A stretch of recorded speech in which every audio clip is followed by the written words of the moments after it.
Welcome to Track Limits and Emotional Damage. Today we are discussing all things quali for the Japanese Grand Prix.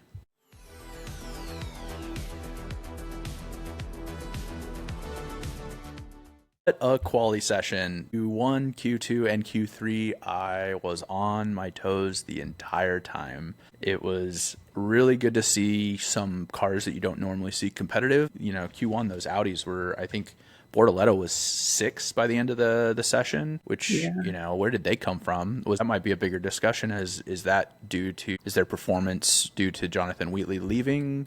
You know, Matteo Benito, you know, finally kind of taking over and running everything? Or is it just they got really lucky? Yeah, I don't know. I mean, it's clear that some teams definitely made upgrades and made some adjustments, and then there's teams like Haas where they fell down. Ollie Bierman definitely fell down the ladder, which is a shame because he was ripping the last couple of races. Yeah, it was really interesting to see and good to see, especially for Nico too. You know, I mean, he had that podium last year because they did a really good strategy. It should be interesting. I was bummed because I was going to go in on my fantasy team and switch out I was going to switch out Lawson with Bortoletto. And then I saw that. I'm like, no! Oh, I messed up. And so I was like, dang it. Oh, well, all right. I guess next time if they continue to see performance. The problem is we won't see any of these cars for another month after this race. So that we don't know who's going to come to Miami and be just on fire. And the problem is Miami is a sprint race. So there's only going to be one practice session for that entire weekend. Now, I mean, practice plus sprint quality plus a sprint race. I mean, like, you could theoretically consider those two like practice for the actual race because you can test setup, you can do get your long run data, stuff like that. But it'll be interesting to see where we land after this break. Max, though, just having so many issues, and I mean that car looked like it was hard to wheel around, and you can tell he was mad, and it just sucks. He's having such a rough season, and Or like it at the end. yeah, I was going to remove Max and replace him with like Oscar or something, but I couldn't do it. I just Oh, like there's you're so probably much kicking guilt, but now yourself. I wish I did. Yeah, you're probably kicking yourself for that one But after I was today. like, I can't do it. Yeah, my favorite. Yeah, I know it was a tough one watching, and I was like, dang it. But my favorite part of Q1 before it ended was, man, the announcers were just roasting Lance Stroll. They were like, yeah, Alonso's been at the team for years, and he always qualifies higher and than Lance Stroll. It was funny because they're just like, and he's 42, and Lance Stroll's only.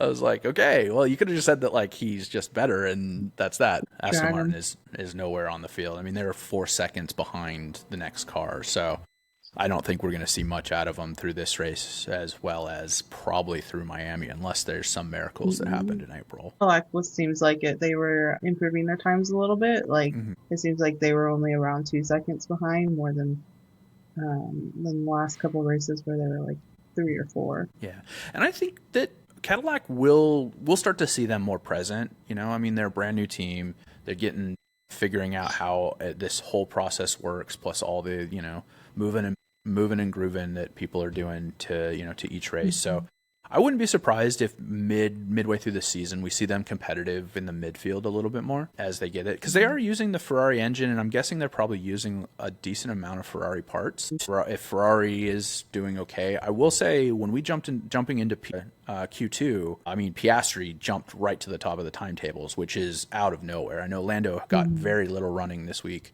but seeing Piastri just all of a sudden be at the top of the time, and it was a good time too. It was a 129 like 4.5. So I mean, it was a very low. You know, he was in the 129s, which is very competitive even with the Mercedes. Do you think we'll actually see him run though? Well, yeah, you got to finish a race to get points. So it will be, with how everything's set up, you'll have Antonelli, Russell, Piastri, Leclerc, and then Hamilton, I believe. And so with how quick the Ferraris are off the line, though, it'll be interesting to see if Leclerc is able to kind of get around and just get in front of everyone. Obviously, management and things like that are going to become very, very key. But what was interesting is the Ferraris really, they, except for their last runs, they really had a phenomenal sector 3. And that, I mean, they were usually down the first and second sector, but they'd make it back in the third sector. So, I think if they can figure out, it's probably boiling down to battery management of and deployment. So I think if they can maybe tweak that a little bit, because Hamilton was on a flyer there, and then he basically lost it all because it looked like he had like no power going into the last sector. But the Ferraris are really strong on those fast and slow corners. They just need to get that straight line speed up, and they'll be good. And it's interesting because they obviously didn't bring the flippy wing either. Maybe they're like, we need another month on that one. No flippy wing now. Like how when the drivers are sitting in the car right before they go out and they like lower that screen down, are they just like watching Scooby-Doo, or like what is that? They're looking at their track data so that they can see where, it's comparing to their teammates, comparing to the other cars. And it's basically showing them, you've seen it probably on F1 TV, where they show like a graph of like, the race speed in the race. Basically, they're looking at that. And so we look at it as a spectator, we see it in three sections, sector 1, sector 2, sector 3, but more than likely they're probably looking at it in a more micro level of a very specific bit of the track where you're losing time. Because you'll frequently hear Hamilton ask, hey, where am I losing? What corners and where am I losing time? Now, if the Ferrari engineers are going to answer back anything, that's another thing. But I will say they're probably just looking at the data that we're seeing, just hyper focused on very specific things to them when it comes to driving, as well as showing them where they are gaining and losing speed comparatively to the rest of the teams. I would love to get your thoughts of Lindblad knocking Max Verstappen out in Q. I mean, I don't know, like. I think someone's it's good getting for a bag of dog poo delivered to their door tonight. I think it's good for him, but it sucks. It just sucks seeing Max have such a hard time, and then just kidding. I can imagine how frustrating it probably is to be beaten by your sister team, the junior team, I guess you would say, not sister team, junior team. So, and I mean, how would you feel that comment? Huh? If I went zipping by you, you'd be like, ah. No, dang it. But no, I mean, it's one of those things where you're in like this supercar, and then like this Pinto comes up and, blows the doors off after the red light. So it was pretty good. I'm sure Max is not mad at Lindblad. No. Obviously, just watching the onboard of Max, I mean, I am surprised he was able to keep it between the white lines his entire lap. He was fighting it. I mean, that wheel was all over the place. And if you look at it next to other drivers, he was definitely having some issues. Yeah. I think it's good for racing goals, but that's I mean, they all seemed kind of grumpy though. Like, honestly, all the drivers seemed kind of grumpy through the whole practice and qualifying. They were all rumbling and I don't know if it maybe has to do with the FIA changing the regen things, but that was only for quali, so I don't know why they. It sounds like Suzuka is one of the harder tracks throughout the entire season to fully recharge throughout the lap, right? So I think a lot of teams are struggling with that, as well as, this is a favorite track of a lot of drivers, and not doing well on it might just be like a personal insult to themselves. Yeah. I was just happy that Hamilton was able to make it into Q3. I don't know what's going on with his car and where they're losing time, but man, they're showing good pace. It's just, for whatever reason, they just can't hook it up. And I mean, Mercedes obviously has just straight power. I mean, you know, Antonelli was a 28, right? Yeah. I mean, that's just, the next closest person was 0.6 of a second away. So, I mean, that's a huge difference. But it'll be interesting off the line tomorrow with Ferrari and their off the line speed at the start. It should be a good fight. I'm excited for some good racing again. I think so. I think prior to watching the practices, I thought it would be kind of like a boring race. But after watching practice, I'm like, it's going to be good. I do get a kick out of watching the fans at Suzuka. The different hats that they make. I mean, I love it. Absolutely love it. You're like, this is great. It was making me giggle the whole time that I was watching. Every time they'd clip to another person with a different hat or a sign or something. So it was really fun to see. I know a lot of the drivers love Suzuka because the fans are just so amazing there. So it'll be a fun race to go to. Yeah.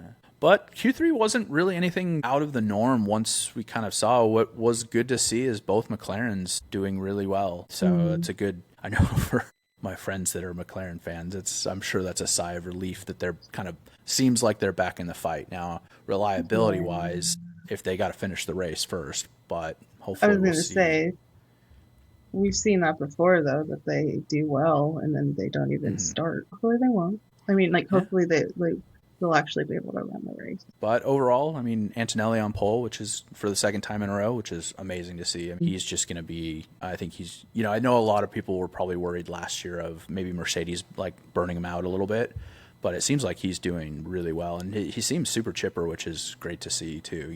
You get Yeah, that he's got some bad mood confidence.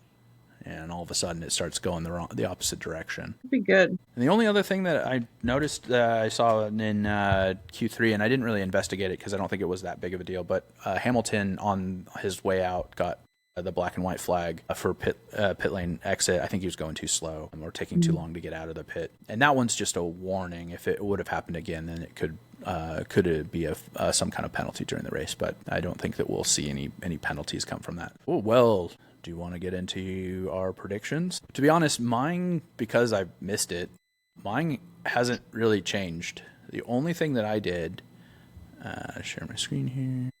So the only thing that I did for this week is I added the 3x to George Russell, the little like bonus multiplier. Everything else is pretty much stayed the same. I got some good points out of them starting off.